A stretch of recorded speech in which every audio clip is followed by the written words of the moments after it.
Hello and welcome back to the channel for another Doctor Who Flux related video. Now, long-term subscribers will remember that when Series 12 was on, I made a series of videos called 6 Things You Missed, going through 6 Easter eggs from each episode.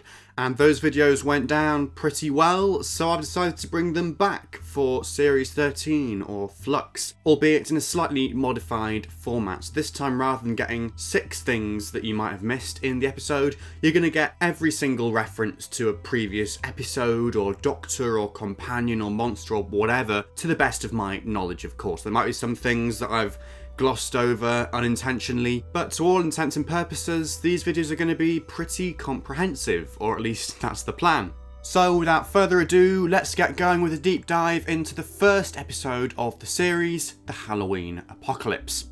Prior to the start of the episode, the Doctor blew up Carvanister's droid guards with Nitro 9, the homemade explosive often deployed by 7th Doctor companion Ace and first seen in Dragonfire. Speaking of the 7th Doctor, the Doctor ponders whether she was Scottish when she set up her voice-activated handcuffs. The Doctor was, of course, Scottish, in inverted commas of course, in her 7th and 12th incarnations. The psychic connection Swarm uses to communicate with the Doctor is, in all but name, another type of telepathic contact, an ability possessed by Time Lords, as introduced in the 3 Doctors, and used again in the 5 Doctors, then more recently in Spyfall Part 2 and The Timeless Children. The 2 soldiers tasked with guarding Swarm wear armour strongly reminiscent of that worn by the Time Lords in stories such as The Day of the Doctor and Hell-Bent. Indeed, current costume designer and stalwart of the revived era, Ray Holman, previously worked on Hell-Bent, so this shouldn't come as much of a surprise. Though never explicitly stated, these characters are strongly implied to be Time Lords, not only by their clothing, but by the guns they wield, which are an exact match to those used by the Fugitive Doctor and Gat in Fugitive of the Judoon, and have previously been associated with Black Ops Time Lord organisation, The Division, established in that story and seen again in The Timeless Children. This strongly implies Ensentak and K-Toskos to also be Division agents. Swarm confirms as much when he executes them. The Halloween Apocalypse continues the tradition of gobby aliens with northern accents established by the Absorbaloff in Love and Monsters, with new nemesis Carvanista brought to life by Liverpudlian actor Craig Ells. Ells previously played Dan's workmate in the trail that introduced him to viewers on New Year's Day. Many speculated that the characters could be linked somehow, but in the end, it was just a simple case of actor reuse. And as it transpires later in the episode, Carvanista is himself a Division agent. Indeed, the only known Division operative the Doctor can find alive. The Doctor hides her true motive for stalking Carvanista from Yaz, but this isn't the first time this incarnation has kept secrets from her companions and been challenged about her behaviour. In Spyfall Part 2, Graham, Ryan and Yaz quizzed the Doctor about her heritage, prompting her to tell them the name of her home planet, Gallifrey, for the first time.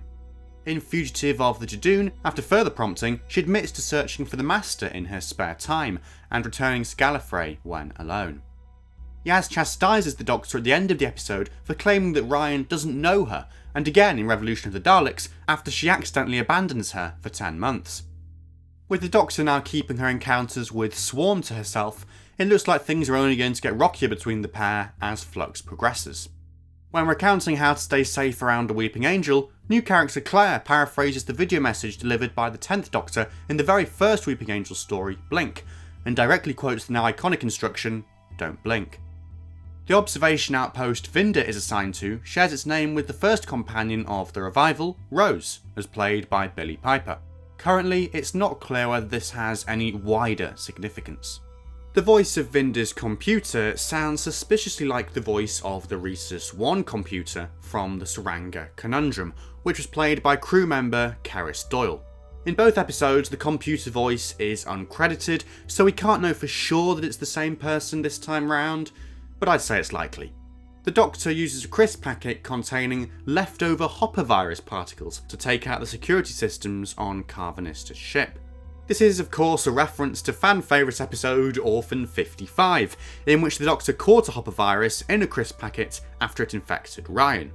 It would seem she's kept it in her pocket this whole time. When the Doctor finally meets Dan, she quotes one of the first things she said to Rose back in Rose, just with the Rose switched for Dan. "Nice to meet you, Dan. Run for your life." One of the excess doors which appears in the TARDIS takes the form of the ship's exterior. We previously saw the TARDIS exterior appear inside the console room in Logopolis, and the 2011 comic relief minisodes Space and Time. Sontaran psychic surveyor Kragar was played by Sontaran stalwart Dan Starkey, most famous for portraying Strax between 2011 and 2014. He's also played multiple other Sontarans, as well as Ian the Elf in Last Christmas. When Swarm remarked to the Doctor that they were so efficient, and that there is not a tiny corner of you that remembers, he is referring to the so-called pre-Hartnell years, wiped from the Doctor's memory by the Division. It would seem that he was one of the foes fought by the Doctor during this era, if not the main foe, perhaps fulfilling a similar role to the Master. The Doctor's one last throw of the dice, opening up the heart of the TARDIS and, in so doing, unleashing vortex energy on the Flux, harks back to the very first series of the revival, in which the Ninth Doctor used a similar trick to turn Margaret Slitheen back into an egg.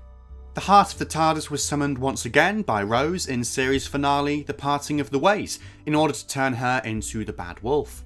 This is the second time the heart of the TARDIS has been referenced in the Whittaker/Chibnall era, the first being the Doctor's line about using the TARDIS to turn a Slitheen back into an egg in the Battle of Ranskor av Kolos.